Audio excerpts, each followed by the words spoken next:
الولد اشترى موبايل كان عايش. جو كل موبايل كان فيه إنسان هو اللي بيخليه يشتغل.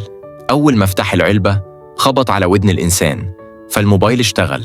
بعد كده حب يسطب تيك توك فدخل التطبيق في بقه وفجأة بقى يقدر يتفرج على الفيديوهات.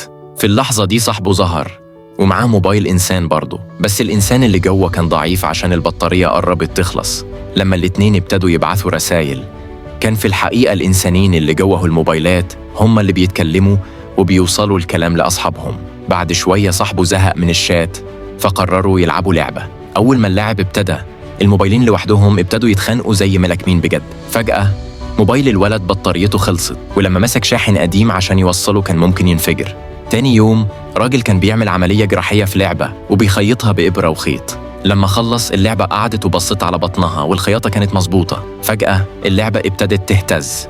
الراجل دور في جيوبه وفهم إنه خاط الموبايل جوه اللعبة. مسكها عشان يرد على مكالمة فاللعبة ضربته بالقلم وفضلت تهتز من غير ما تقف.